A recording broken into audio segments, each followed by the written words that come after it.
All right, thanks for joining me, everyone. Charles Moscowitz here. Russ Winter's my guest, the Winter Watch.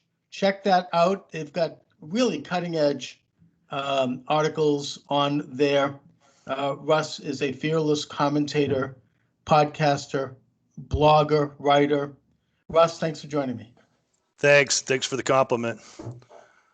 Russ, the kind words, as they say. All right.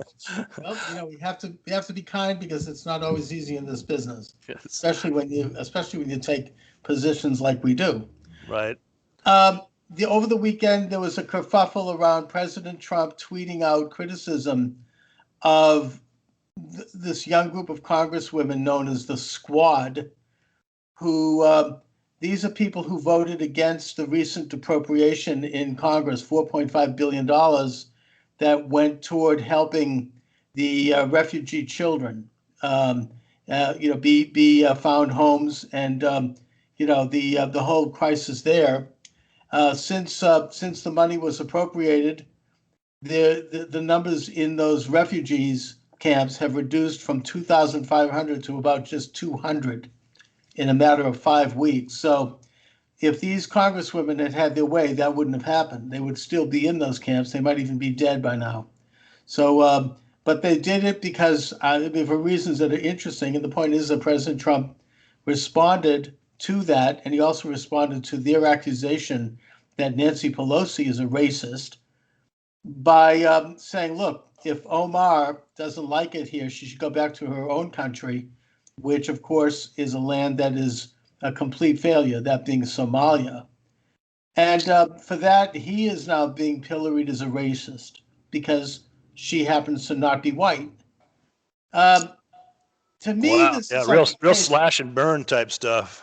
Yeah. Oh, yeah, for sure. And I think this is a case of what we've seen recently in the development of quote unquote hate speech and what I would call, non-white privilege. I mean, you can have black privilege, there's gay privilege, there's Jewish privilege, there's Islamic privilege. As long as they're on the left, of course, they can claim that anyone who disagrees with them is racist, anti-Semitic, homophobic, Islamophobic, etc. And this is the way the narrative has come down to with this particular group. And the problem is that they have such a position of dominance in our culture that they're getting away with it. What say you?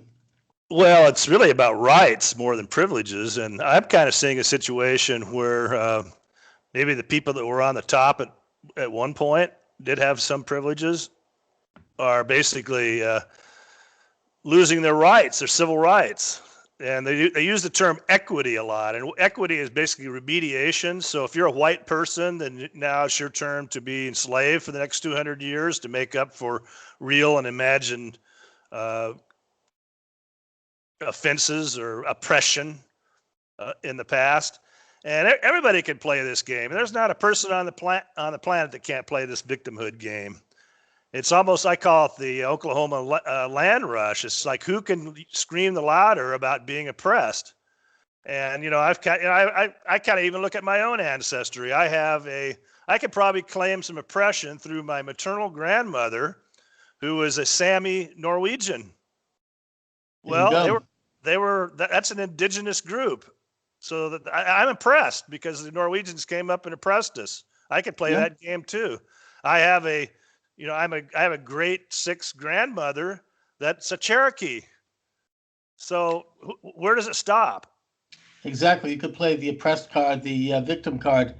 And it's a card that is played it's a very corrupting thing because if someone is claiming a victim status, they feel that gives them the privilege and the right, and when I say privilege in the real sense, to remove any kind of norms of conduct and morality and narrative and attack their opponents just for being who they are.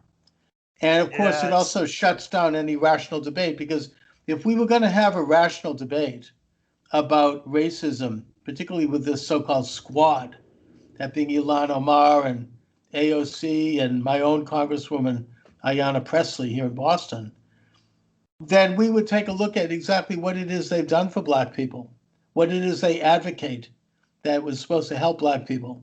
Have they done anything to encourage Black entrepreneurialism by like reducing onerous regulation on business, by lowering taxes? Have they done anything to strengthen the Black community by cutting down on crime and getting rid of thugs who are terrorizing the 98% of people who happen to be Black who live in those communities and who are trying to, get on with their lives and get to work and have a peaceful life? Well, no, if anything, I don't think so. They seem to want to enable that latter behavior. They want to enable it, and we can get into that a little bit later because I definitely have something to say about it. But civil rights cannot be selective. If you're going to have civic nationalism, some form of civic nationalism, you can't have this much identitarianism. You can't be selective about civil rights. And I just saw a story last week that just blew my mind, and I'll just kind of relay it because I think it illustrates exactly what we're talking about. But before you do, Russ, move your camera slightly down because I want to get, a better. There we go. Okay.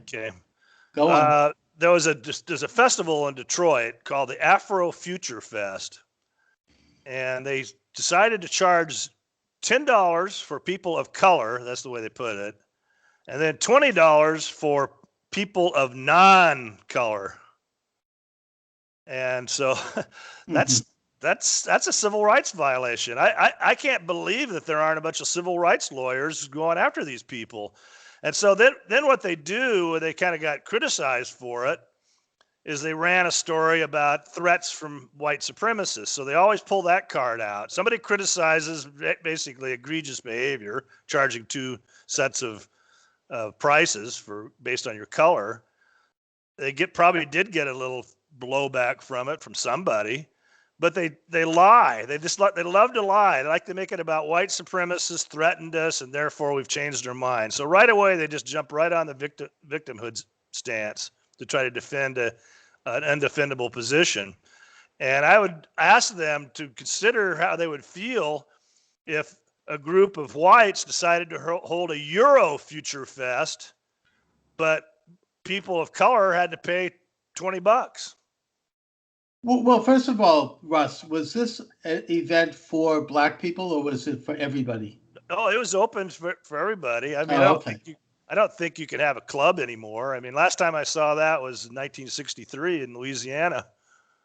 I saw this kind of behavior. If they want to have a particular event that is really catered to Black people or white people or Jewish people or leftist people or whatever it is, that's fine. I mean, I don't have a problem with that. But if they're opening it up to the public and saying, oh, we're going to only charge people this based on their race, then that is really, disgusting. That's what they did. Yeah, that's what they did. So I don't know. The other thing that's going on are these corporate advertisements. It's very concerning how the corporations are getting behind this message, this narrative that they're running with some pretty intense propaganda. And it's very identitarian. And if you watch advertising, you'll see these ads that come out. And I remember when they first come out, they were kind of funny because they would typically have I call them cuck ads. Yep. Okay. And what they are is you have a weak, nerdy, ugly white male who humiliates himself, is humiliated while while the Black professional man looks on in pity. And you'll just see one ad. I mean, there's actually a compilation of about 43. Are you talking about Gillette? I'm talking about Gillette, but they just run they run the gambit all the time on all kinds of different products. But the Gillette thing is definitely it. And then Procter and Gamble. So it's, Gillette ran the toxic masculinity thing, which is more anti-male. But now they've run this new ad, and the ad goes like this. You have a Black guy in his early 30s is getting the avoidance look. Now, that could be happening out there. I don't necessarily doubt that. I think that might be an issue. If you're a young Black guy, people might be kind of avoiding contact with you. All young people got that. I mean, I'm 6'2", so when I was young, before the age of 35, I've got a little of that. Now people are going to say, "Oh, come on, Winter, you didn't get that." But let's consider something else. Let's just consider some per capita numbers. That right now there's on a per capita basis, a black is 25 times more likely to commit a violent crime against another race than a white. You'd be crazy. You'd be crazy to go up against this. No, it has nothing to do with race. I mean, the fact that people are concerned with a black man is because there's a higher incident of crime committed by black men. And that's not something that has to do with their race. It's a cultural thing. I'll give the example. In Chicago in the 1920s, you had the Italian mafia. And who was it?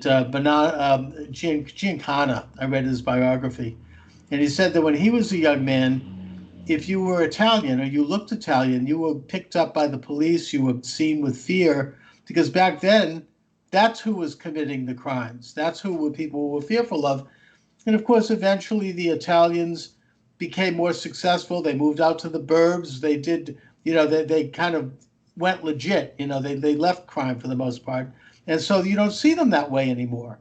It has to do with culture. It has to do with a particular condition. So yeah, in this case, criminality. I mean, that's right. At this particular time, statistically, more violent crimes are committed by young black men than by young white men or young anyone else. And so, the question really needs to be asked, how do you reduce the crime? Don't try to attack people for noticing it. How do you, if you reduce the criminality, then that will go away.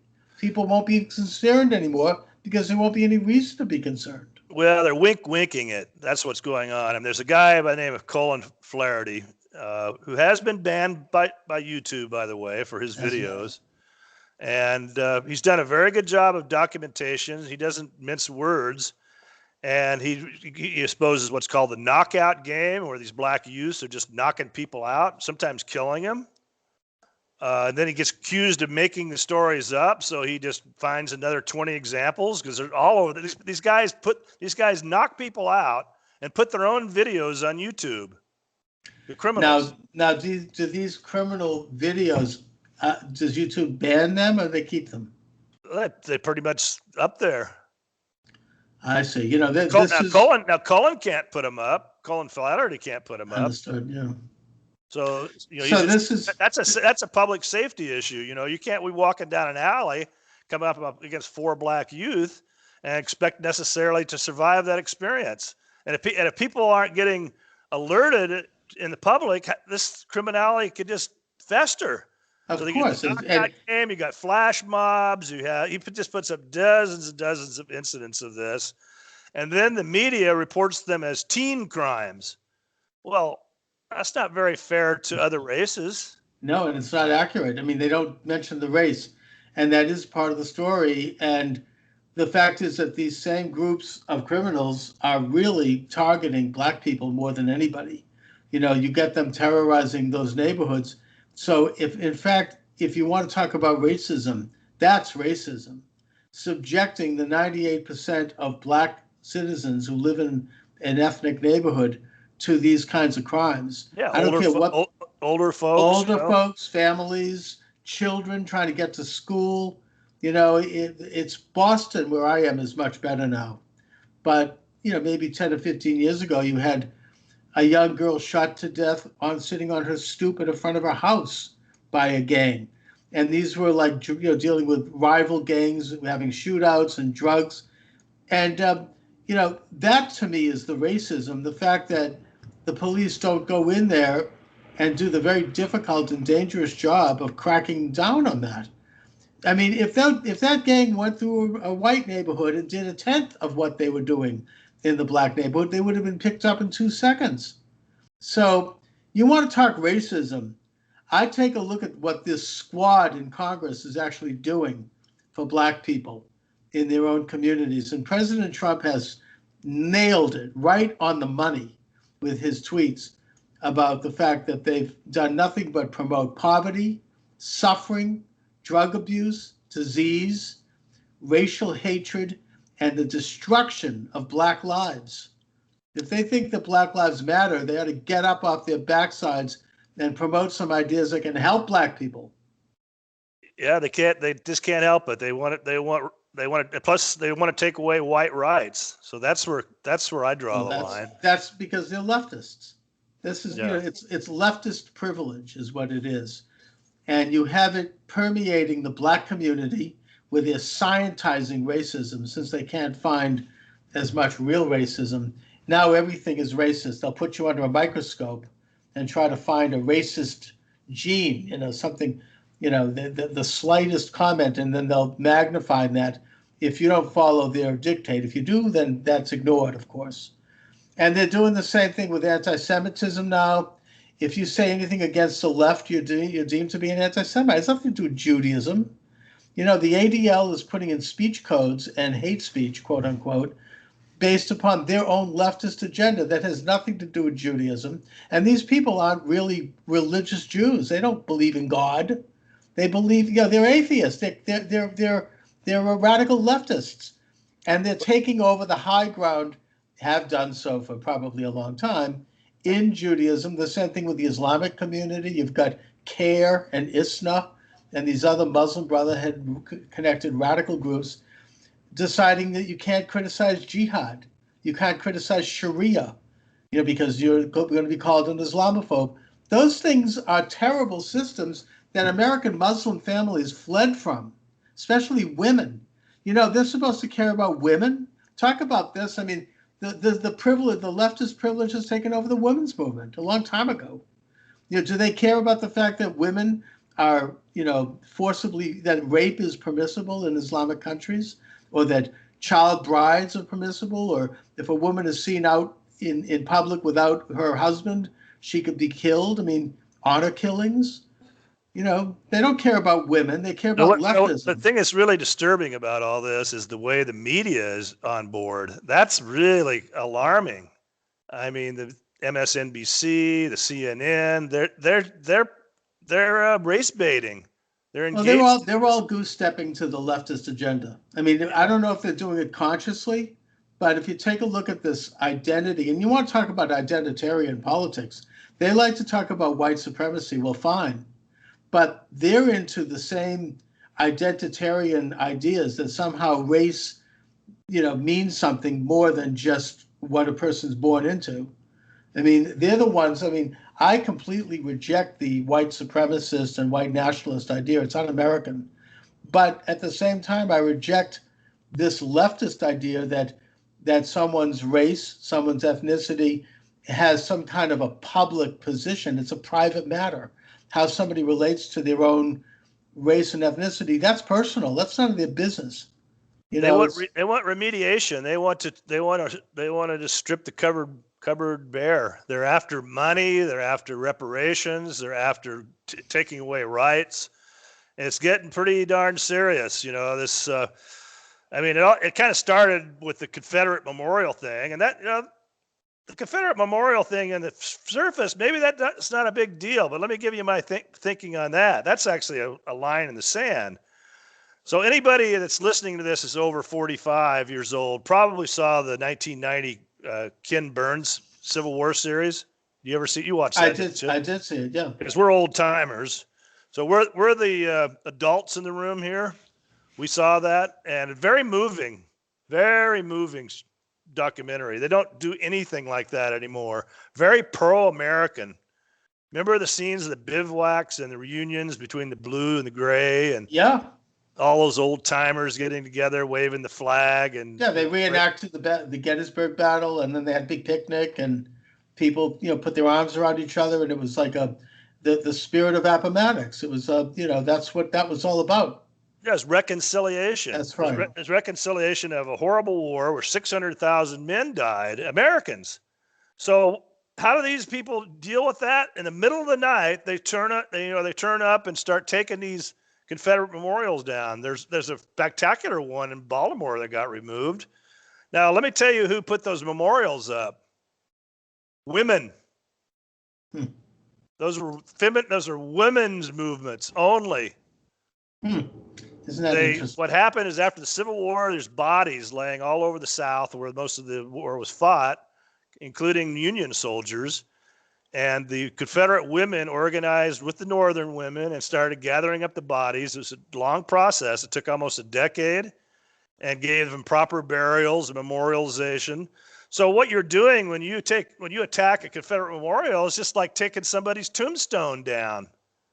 Yeah, it's terrible. And and after the whole Ken Burns thing, I had like a little Civil War phase, and I was doing my genealogy and getting the military records, and I had ancestors that fought for both the North and the South. On my dad's side, there's some really interesting stories. Some of these guys' war experience. It's part of my heritage. Leave them alone. Leave their dead bodies alone. It's outrageous. Yeah. It's terrible. I mean, what you're describing, I really didn't know the history of that. I think that, look, I will say that, to me, I was in Washington, D.C. A couple of years ago, and I toured the Statuary Hall at the Capitol, and each state sends up a statue of two of their favorite sons. And there was the statue of Jefferson Davis. Now, I think that's inappropriate. He was the head of the Confederacy. That shouldn't be in Washington, just on principle. But, so we all have our sort of bridge too far on that. However, to tear down a statue of Robert E. Lee in Charlottesville, he was the great reconciler, the spirit of Appomattox with General Grant at the courthouse, bringing the country back together. He renounced slavery. He's wanted to heal the country. I mean, that's just wrong. I mean, that's getting away from. Somebody's taken over the education of some of these young people, and they just don't get it. They don't get the context. They don't understand what that war was all about, what the reconciliation was about, how people reconcile. How they get past their differences and reunite as a country. So they're very anti-American.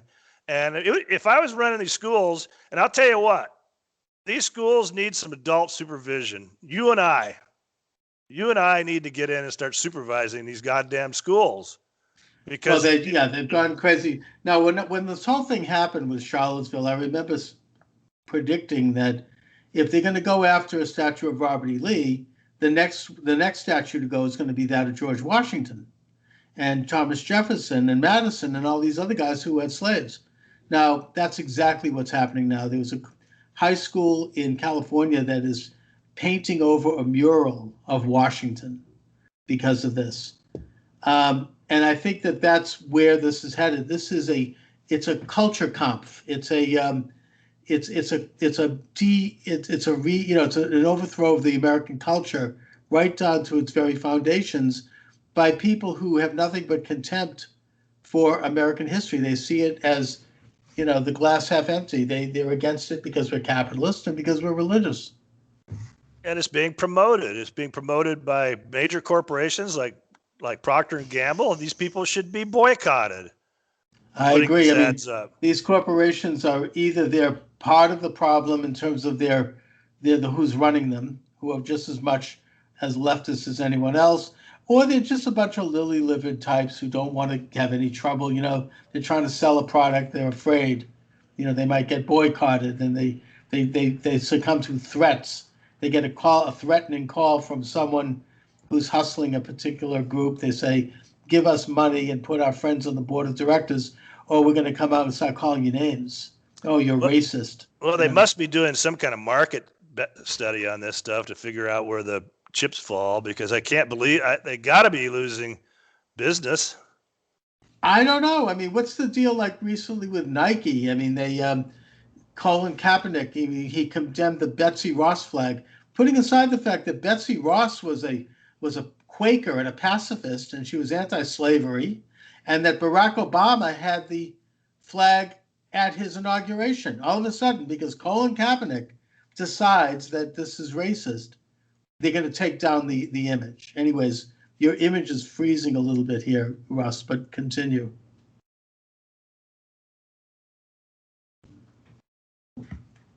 Are you there, Russ? I think we're having some technical problems here.